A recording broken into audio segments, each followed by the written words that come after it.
Assalamualaikum warahmatullahi wabarakatuh. Bertemu lagi bersama Ibu hari ini. Apa kabar kalian semua anak-anak? Ibu harap kalian dalam keadaan baik ya. Dan yang terpenting sebelum belajar kalian harus sarapan dulu ya, supaya mengikuti pelajarannya dengan baik. Baiklah, pada hari ini kita akan membahas pelajaran pada bab 5 dalam buku PPKN yang sudah kalian punya. Pada bab kemarin kita sudah membahas tentang prinsip persatuan. Pada bab kali ini kita akan membahas prinsip harmoni dalam keberagaman masyarakat Indonesia.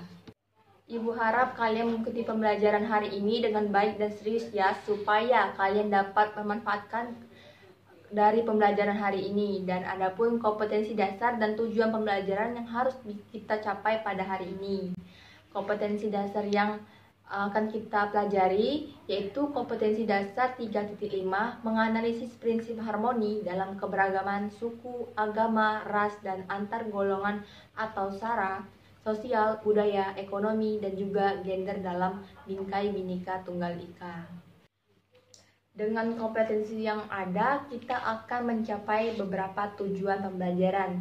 Yang pertama, dengan menyimak dan membaca sumber bacaan yang telah diberikan, siswa dapat menjelaskan kembali makna harmoni keberagaman suku, agama, ras, dan antar golongan atau sara, sosial, budaya, ekonomi, dan gender dalam Bingkai Bhinneka Tunggal Ika.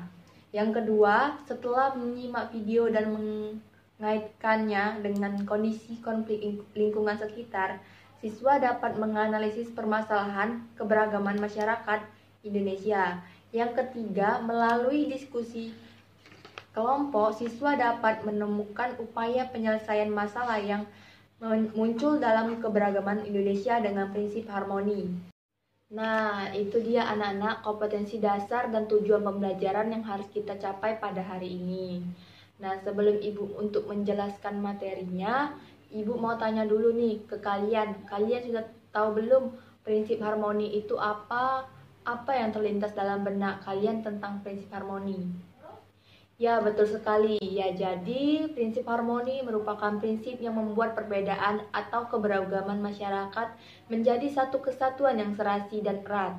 Dengan nilai-nilai seperti toleransi, menerima perbedaan, bersikap pengertian, kerjasama, gotong royong, dan juga terbuka terhadap perubahan yang positif. Lalu bagaimana jika berhubungan dengan sosial, budaya, ekonomi, dan juga gender?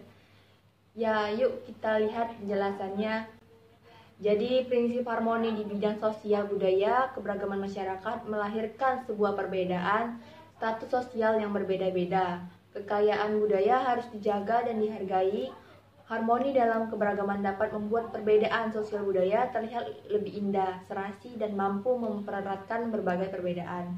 Tetapi masih ada saja permasalahan yang terjadi dalam ruang lingkup sosial budaya ini.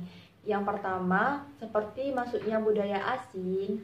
Yang kedua, kurangnya interaksi antar sesama manusia. Yang ketiga, budaya malam yang seringkali dianggap lumrah. Yang keempat, kesenjangan sosial. Lalu, prinsip harmoni di bidang ekonomi, masyarakat memiliki perbedaan dalam segi pekerjaan, pendapatan, pendidikan, dan tempat tinggal.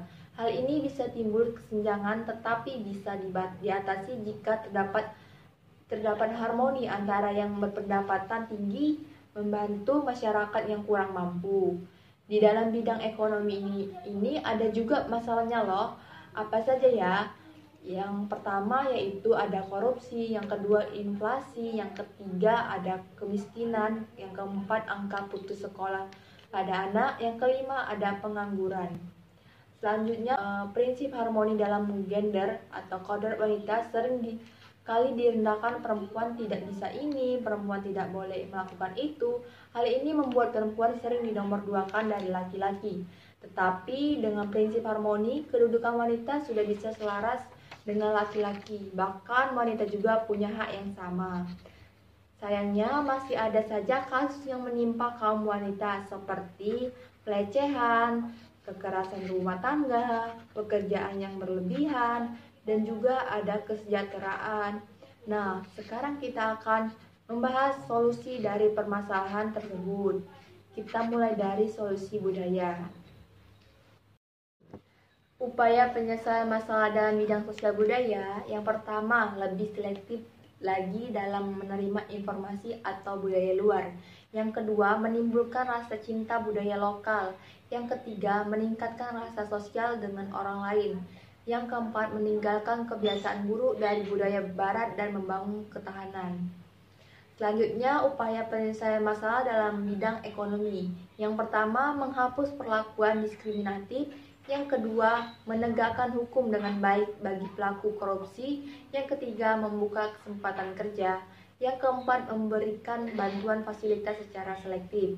Lalu, untuk upaya penyelesaian masalah dalam bidang gender, yang pertama itu mempertegas pemberian sanksi bagi pelaku pelecehan. Yang kedua, memberikan pelatihan prakerja.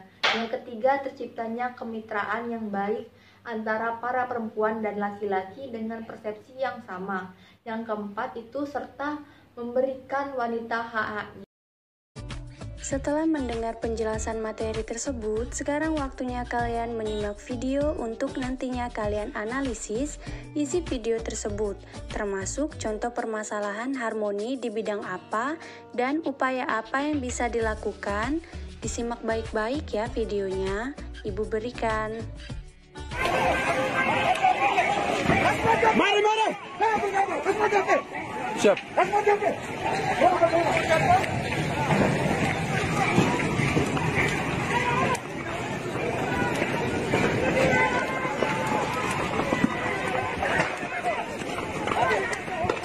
Oh ya, betul. Itu dia penjelasan tentang prinsip harmoni serta contoh permasalahan dan juga upaya penyelesaian. Ibu harap kalian mengerti cukup sampai di sini dari video tersebut. Ibu harap kalian memahami prinsip harmoni dalam keberagaman masyarakat Indonesia. Itu saja materi video pembelajaran Ibu sampaikan. Lebih dan kurang Ibu mohon maaf. Ibu akhiri, wassalamualaikum warahmatullahi wabarakatuh.